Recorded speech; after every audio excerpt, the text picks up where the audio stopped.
The breaking news, the state of emergency in California, where 12 wildfires are burning right now. One in particular, the so-called Valley Fire, is fierce, fast-moving, and fatal. And tonight, we've got the stunning images and the survivors, both human and animal. Here's ABC's Matt Gutman. The fire swept down the valley with apocalyptic fury. Flames as high as skyscrapers hopscotching the canopies, raining flaming terror. Families fleeing, navigating this hellish landscape. Cinders swirling in the air. 23,000 people displaced in Northern California. We spent time today with a crew of firefighters from Riverside County, California. Exhaustion remains one of the greatest perils. You guys pretty tired? We're getting there. Yeah, all of our resources have been going at it for about a month and a half. Like others out here, selective about what they could save. Firefighters are letting this burn. They're not concerned with this kind of grass fire. Their main concern right now, because they're so overwhelmed, is protecting homes and people. The Valley Fire, 100 miles north of San Francisco, threatening Napa County, fueled by dry conditions and 30-mile-per-hour winds, exploding from a small fire over the weekend to a 60,000-square-acre monster. One of the fastest spreading and most destructive fires in California this year. Up to 1,000 homes and structures destroyed, one person killed, so many unprepared for its speed, trying desperately to outrun it. This man driving through the worst of it. These time-lapse videos capture the panicked exodus. Watch as this driver struggles to find his way out. Fire everywhere he turns. You can hear the fire's jet engine roar. Others cornered by those ferocious flames and smoke. Scariest thing I've ever been through in my life. We've lost all of our homes and some pets. We're just devastated. As the flames overtook an entire town, overwhelmed firefighters did what they could. These guys are very limited on resources. Every engine has got multiple structures to try and protect, and you just can't save everything. Retired firefighter Todd Sudmeyer live streaming the desperate fight to save Middletown, California. They're putting water on this particular house because it's at a corner, and they don't want to lose this corner. Officials estimate nearly 40% of Middletown now scorched earth. This is what one house looked like before the blaze. And this is all that's left of it today. Over the weekend, 4 firefighters were burned, now recovering. One of them, Richard Rafe, giving the thumbs up from his hospital bed. We are really in a battle with nature, that nature is more powerful than we are. About 11,000 firefighters are battling the fires, putting in grueling shifts, Slow and safe. many lasting more than 24 hours, some over 36 hours. Crews so fatigued they've been flopping down in driveways or fields for just a few minutes of rest. Look, block after block is just devastation. Don Lopez is one of California's fatigued firefighters. He retired last year, but decided to volunteer. Since then, it's been a parade of one fire after another. And then from the Rag Fire, I went to the Rocky Fire, to the Jerusalem Fire, to the Peterson Fire, to the Little Grade Fire, and I was 34 days straight on all those. Lopez has been a firefighter for more than 3 decades, appearing in this heroic Pulitzer Prize-winning photograph. This is all my yard right here. But never before has a wildfire hit so close to home. While fighting that quick-moving valley fire, he learned that flames on the other side of the blaze were shifting towards his own hometown of Middletown. I didn't know if I had a house to come to. I heard it was hitting Middletown pretty hard. You know, you started hearing all kinds of rumors, but, you know, you don't really know what to believe.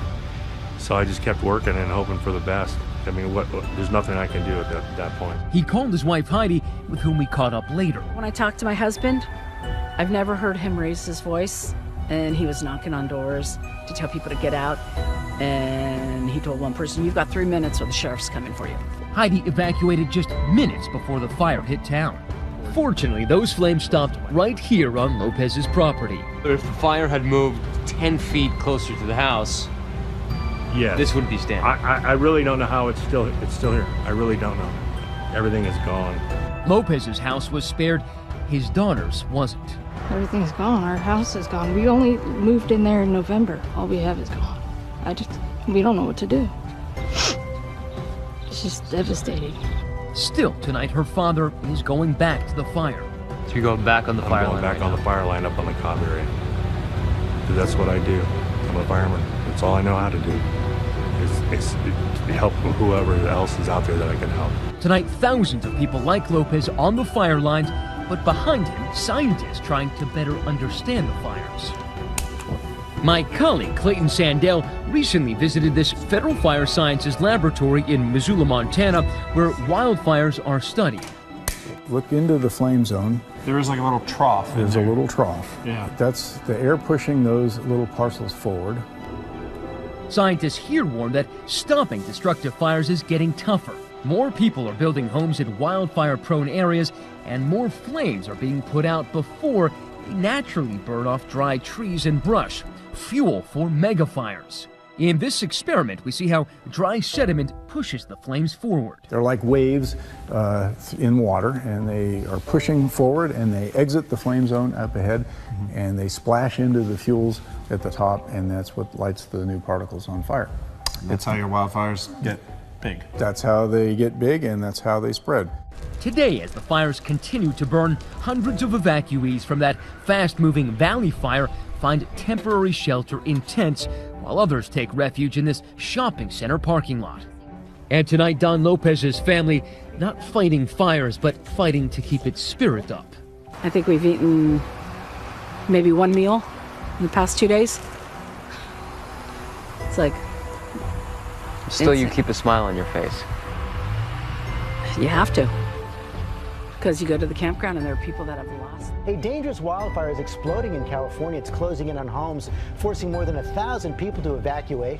ABC's Jim Avila is on the scene in Corona. Good morning, Jim. Good morning, George. A heroic effort overnight as firefighters struggle with intense flames and working to save hundreds of homes. Mandatory evacuations underway for more than 1,300 people. Flames were across every hill all the way around us, swirling embers. It was crazy. The fire dangerously close to this highway, several lanes shutting down as people spent the night desperately trying to evacuate. I started packing my car. It's called the Canyon Wildfire, and it's quickly burning from 1/4 of an acre to at least 1,700 acres. 2 super scoopers dropping water, another plane seen here dropping fire retardant, and 6 helicopters attacking the fire. But early this morning, they said the helicopters are not coming anymore because it's a visibility issue. Wildfires lighting up the skies in Southern California. It was a tornado of embers going through here. I've never seen anything like this. This video taken from a home showing the raging inferno up close. Just came up quickly like a firestorm. Came up over the ridge there, probably 50-foot flames. Firefighters scrambling to get the hydrants as the fire quickly spreads. 300 homes in jeopardy. Whipping wildfire winds, making for an incredibly dangerous situation. As you can see behind me, firefighters are still on guard here, hoping that the fire will remain put down and that there are no more hot spots. They're guarding against that through the night and morning.